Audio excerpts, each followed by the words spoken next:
Dinosaurs, ये नाम सुनते ही हमारे मन में एक अजीब सी उत्सुकता और हैरानी होती है। ये अद्भुत जीव 18 करोड़ साल से भी ज्यादा समय तक पृथ्वी पर राज करते रहे, जो कि मनुष्यों के अस्तित्व से कहीं ज्यादा है। उनका ये राज, जिसे हम मेसोजोइक एरा कहते हैं, पृथ्वी पर भारी बदलाव का समय था।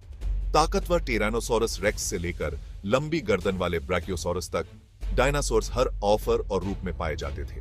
वो अपने समय के सबसे बड़े शासक थे और घने जंगलों से लेकर विशाल मैदानों तक हर तरह के वातावरण में ढल गए थे। फॉसिल्स यानी प्राचीन जीवन के संरक्षित अवशेष इस प्रागैतिहासिक दुनिया में झांकने के लिए हमारी खिड़कियां हैं। ये हमें इन शानदार जीवों की कहानी बताते हैं, उनके उत्थान, उनके प्रभुत्व और अंततः उनके पतन के बारे में। आइए समय में पीछे जाकर डायनासोर्स की आकर्षक दुनिया, उनके जीवन, उनके विलुप्त होने और उनकी अमर विरासत का पता लगाएं।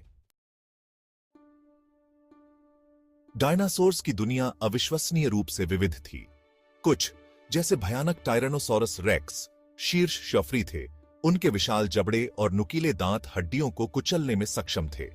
दूसरी ओर वेलोसिरैप्टर तेज और फुर्तीले शफरी थे, जो अपने नुकीले पंजों और बुद्धि का उपयोग शॉफर को मारने के लिए करते थे। हालांकि सभी डायनासोर्स मांसाहारी नहीं थे। विशाल ब्राकियोसोरस अपनी लंबी गर्दन के साथ पेड़ों की ऊंचाई तक पहुंचता था। एक कोमल दानव था जो पत्तियों को चरने में ही संतुष्ट था। ट्राइसेराटॉप्स अपने 3 सींगों और हड्डी वाले फ्रिल के साथ एक शावफहारी था जो टायरानोसोरस रेक्स जैसे शौफरियों से बचाव के लिए सुसज्जित था। ये पृथ्वी पर घूमने वाले डायनासोर्स की अविश्वसनीय विविधता के कुछ उदाहरण मात्र हैं। सबसे छोटे पंखों वाले डायनासोर्स से लेकर अब तक के सबसे बड़े भूमि जानवरों तक उन्होंने ग्रह के हर कोने पर कब्जा कर लिया, जो अनुकूलन और व्यवसायवादी चमत्थोफरों की एक आश्चर्यजनक श्रृंखला का प्रदर्शन करते हैं। डायनासोर्स अनुकूलन के उस्ताद थे। उनके शरीर उनके वातावरण और जीवन शैली के अनुकूल थे। उदाहरण के लिए, टायरानोसोरस रेक्स के दौड़ने के लिए शक्तिशाली पिछले पैर थे और उसके हड्डी कुचलने वाले दांतों को सहारा देने के लिए एक विशाल खोपड़ी थी। दूसरी ओर वेलोसिरैप्टर्स गति और चपलता के लिए बने थे। उनके पैर लंबे और पतले थे और उनके पंजों पर नुकीले नाखून थे जो श्योफर का पीछा करने के लिए एकदम सही थे।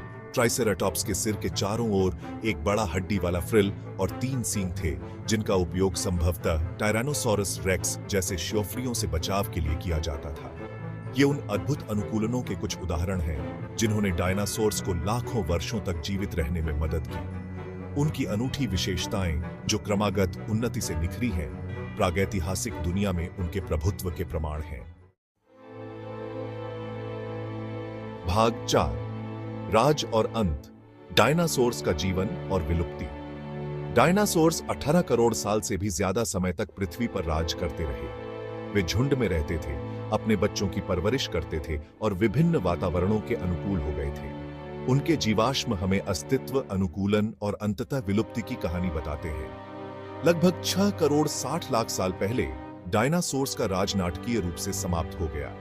विलुप्ति की इस घटना को, जिसे क्रिटेशियस पैलियोजीन या केपीजी विलुप्ति घटना के रूप में जाना जाता है, ने पृथ्वी पर लगभग 3/4 पौधों और जानवरों की प्रजातियों का सफाया कर दिया। इस विनाशोपरी घटना का अवतरण वैज्ञानिक बहस का विषय रहा है, लेकिन सबसे व्यापक रूप से स्वीकृत सिद्धांत एक विशाल क्षुद्र ग्रह या पुच्छल तारे के प्रभाव का है। इस प्रभाव से व्यापक रूप से जंगल की आग, सुनामी और वैश्विक जलवायु परिवर्तन शुरू हो गया होगा, जिससे पृथ्वी कई प्रजातियों, जिनमें डायनासोर्स भी शामिल हैं, के लिए रहने योग्य नहीं रही होगी।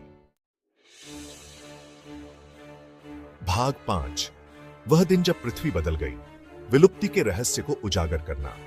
डायनासोर्स के विलुप्त होने के अवतरण के रूप में एक विशाल क्षुद्र ग्रह के प्रभाव के सिद्धांत का समर्थन कई वैज्ञानिक साक्ष्यों से होता है। मेक्सिको के युफ्टन प्रायद्वीप में स्थित चिक्सुलुप क्रेटर नामक एक विशाल गड्ढा प्रभाव का स्थल माना जाता है। इस प्रभाव से अकल्पनीय मात्रा में ऊर्जा निकली होगी, जो अरबों परमाणु बमों के बराबर है, जिससे व्यापक विनाश हुआ होगा। इस प्रभाव से भूकंप, सुनामी और ज्वालामुखी विस्फोट हुए होंगे, जिससे अरबों टन मलबा वायुमंडल में फैल गया होगा।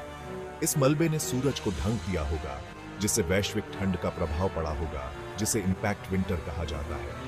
सूरज की रोशनी की कमी से पौधों का जीवन नष्ट हो गया होगा, जिससे खाद्य श्रृंखला ढह गई होगी, जिसके औफरण अंततः डायनासोर्स और कई अन्य प्रजातियों का विलुप्ति हो गई।